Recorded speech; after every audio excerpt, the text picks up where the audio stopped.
दोस्तों, स्वागत है हमारे यूट्यूब चैनल समृद्धि में।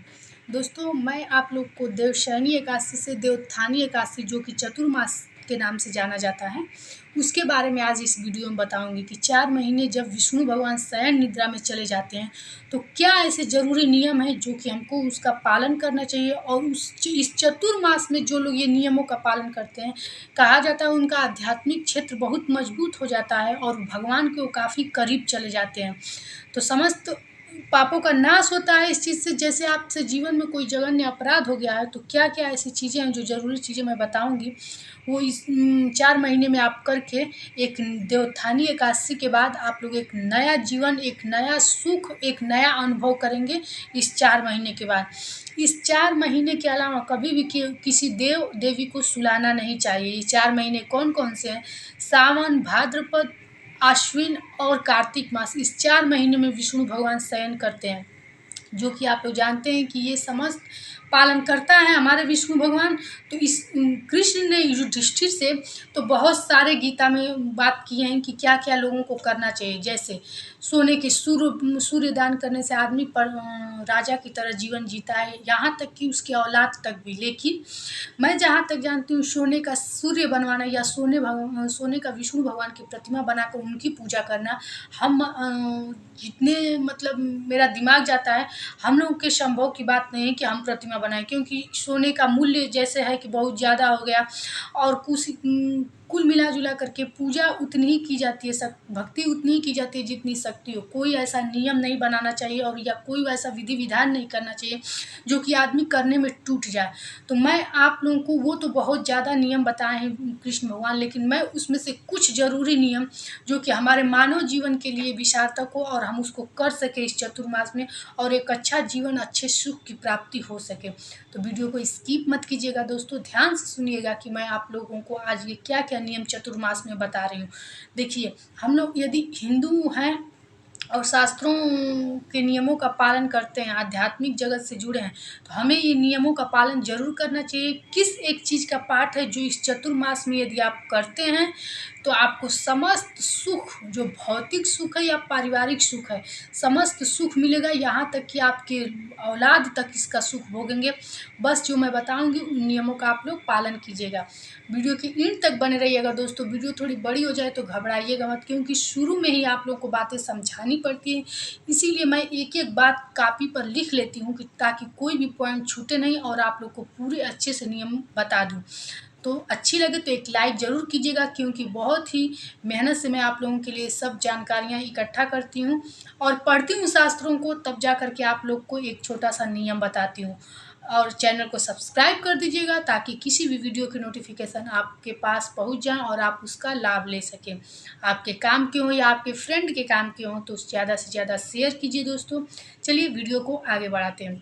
देखिए दोस्तों, जब ये 4 महीने योग निद्रा में विष्णु भगवान रहते हैं, लेकिन इसके सिवा आप लोग जानते हैं कि कभी भी भगवान को शयन में नहीं कराना चाहिए। अब मैं ये बता दूं कि सूर्य जब कर्क में जाता है तो ये सो जाते हैं, मतलब अब देवशनी एकादशी से कर्क में जाते हैं तो सो जाते हैं, और जब तुला राशि में आते हैं तो जग जाते हैं। बस इस 4 महीने में ही वो शयन निद्रा में होते हैं। अब इसमें क्या क्या आप लोग को अच्छे कार्य हैं जो कि करना चाहिए। देखिए, सबसे पहले सुबह उठ करके यदि आपसे हो सके तो विष्णु भगवान के पंचामृत से स्नान कराइए। कहा जाता है धन धान्य हो घर में, गृह क्लेश से जो लोग परेशान रहते हैं, इस सब में बहुत राहत मिलती है। मानसिक पीड़ा यदि आपके घर में लोगों को हो रही है तो इसमें बहुत शांति मिलती है। तो आप लोग पंचामृत से स्नान कराएं, धूप दीप उनको दिखाएं। सुबह के टाइम की मैं ये बात बता रही हूँ, धूप दीप उनको ज़्यादा से ज़्यादा दिखाइए। तुलसी का माला हो तो चढ़ाइए। ये जो मैं चीज़ बता रही हूँ, यदि आप लोग सुबह में करना शुरू कर दें, जब से ये शयन निद्रा में है। देखिए, यदि आप लोग अब तक शुरू नहीं किए तो कोई बात नहीं, पूर्णिमा के दिन से भी शुरू कर सकते हैं, अष्टमी के दिन से शुरू कर सकते हैं और एकम के दिन से भी शुरू कर सकते हैं। लेकिन अगर इस चतुर्मास में व्रत भी करना चाहिए, लेकिन यदि आप लोग व्रत नहीं कर पाते हैं तो इस चतुर्मास में 4 महीने ये नियम बना लीजिए कि ये कार्य हमको सुबह उठ के विष्णु भगवान के लिए करना है। देखिए दोस्तों, विष्णु भगवान जगत के पालन करता है, वो आपके समस्त दुखों का नाश करने का उनके में शक्ति है। तो इसलिए विष्णु भगवान का भी लोग अपने घर लड्डू गोपाल भी रखते हैं, उनकी सेवा करते हैं। चरणामृत जो कि उनके चरण से आप लोग लीजिएगा, पूरे घर में छिड़किएगा। इससे कहा जाता है पिंड की शुद्धि होती है। आपके घर में यदि कोई नकारात्मक शक्ति, काली शक्ति या फिर कोई जादू टोटका किया कराया है, तो वो चीज़ आपके घर से खत्म हो जाती है और फिर प्रवेश नहीं करती है। लाल वाला रक्षा सूत्र लेकर, और जैसे पूरा घर के पिंड को तो आदमी का बांध नहीं सकता है आम के पल्लव से, लेकिन अपने मुख्य द्वार पे लगा के और रक्षा सूत्र को बस अपने पूरे घर में चारों तरफ घुमा दीजिए। पिंड बांधने का आप लोग किसी पंडित को बुलाते हैं और वो पिंड बांधता है, उससे सबसे अच्छा तरीका मैं बता रही हूँ। आप स्वयं ये काम कीजिए अपने घर की उन्नति के लिए, सुख के लिए। गूगल शाम के समय अपने घर में गूगल या लोबान जलाना एकदम शुरू कर दीजिए इस चतुर्मास में। शाम के समय वैसे भी मैं अपने पिछले वीडियो में भी बताती रहती हूँ कि गूगल या वो लोबान शाम के समय अपने घर में जलाने से कहा जाता है कि संध्या के बाद ही काली शक्तियाँ जागृत होती हैं और वो शक्तियाँ आने में आ नहीं पाती हैं, इनमें ऐसी शक्ति रहती है।